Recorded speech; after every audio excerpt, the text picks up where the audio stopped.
And Yeah, so we to them really just the face. appreciate what you and Mr. Bond are doing and what you're doing at the museum to keep that experience fresh in the minds of our kids and our future generations. It's very important for EWA kids to know that there's a history to where they live. Yep, absolutely.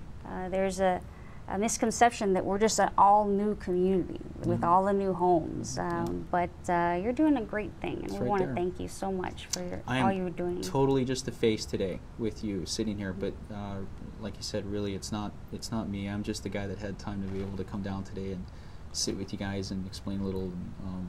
But there are many more people than me, you know, involved with all the other aspects, you know, the whole museum heritage thing. Okay. Military, non-military. Okay. Well, you brought some photos in, and I think that once we complete that, if you're gonna describe and quickly go through this with us. We'll fly through it. Okay. No pun intended. Okay. Okay. All right. The first picture is Ewa Field as it was on December 7th, 1941. Short runways. On the left of the screen there is your ramp where all the airplanes were hit and blown up that day.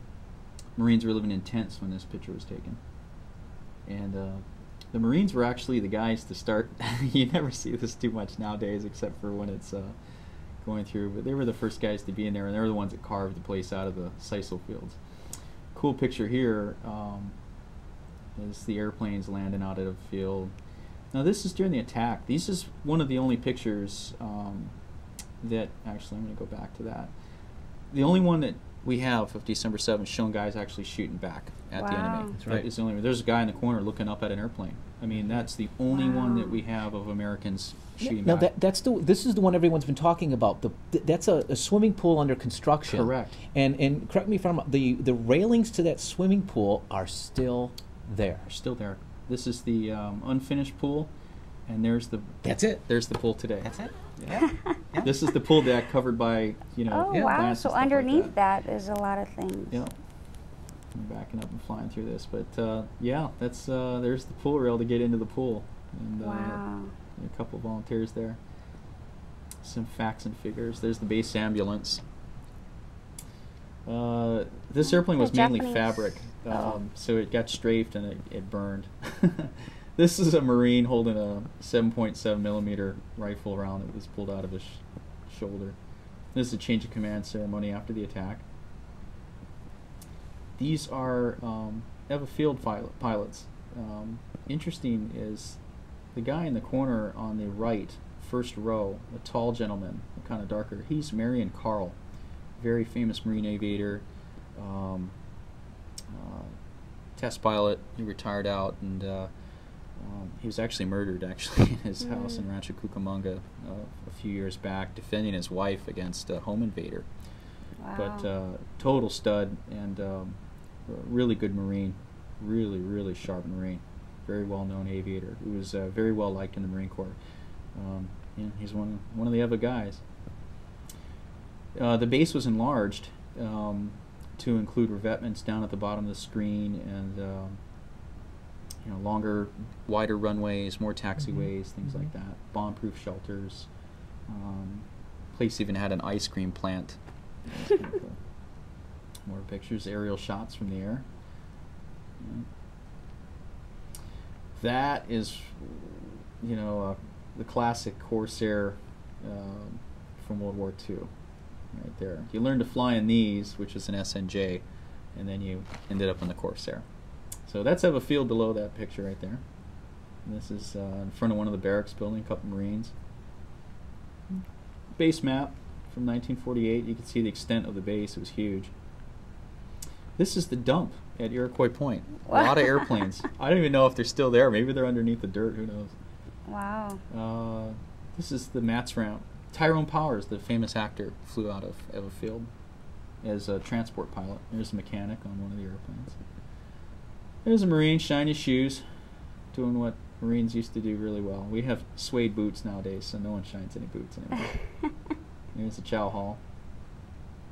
There's one of the big transport airplanes. These airplanes, Ewa Field was really used as a for the Navy. It was kind of like a transit facility for a lot of stuff. Like they would have the airplanes go to the Pacific from Ewa Field, the big transport planes.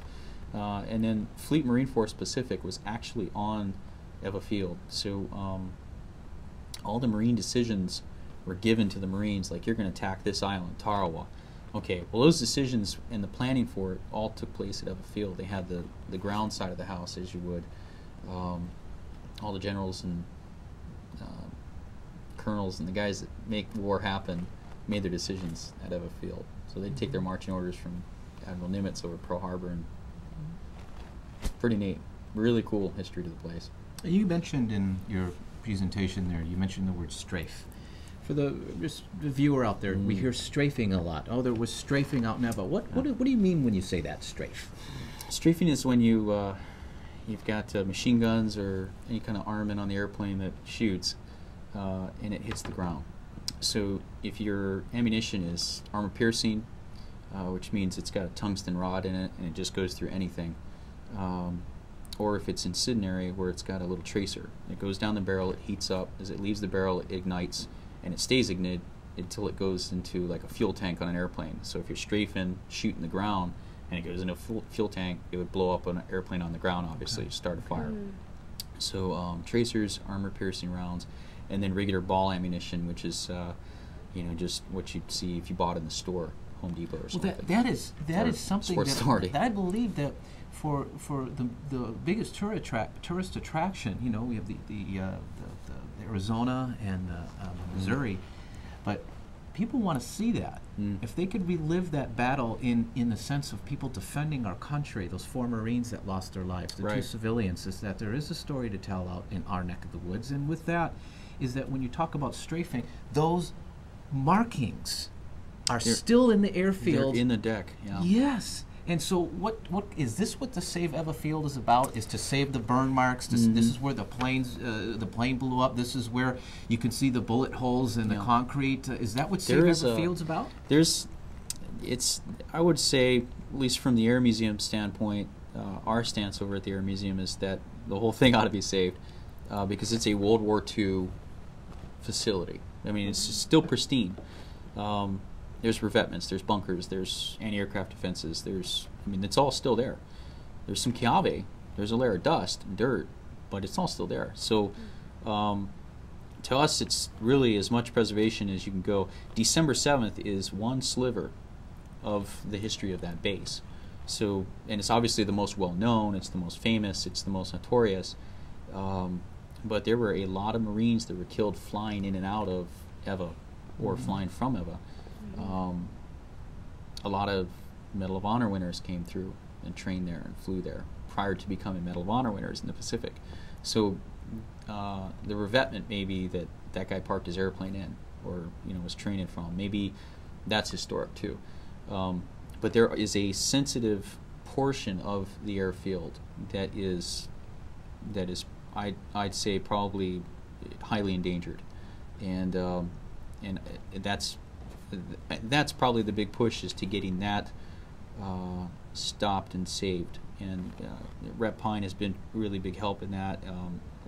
It just hard to display the emotion that come from being a Marine myself and going out there, and like you said, you can see spalling damage on the concrete and tie downs where these airplanes were tied down in the concrete, and I know what a Vindicator bomber looks like, or a Wildcat, or something that would have been tied down out there. I can see it in my mind's eye just because I'm an airplane guy.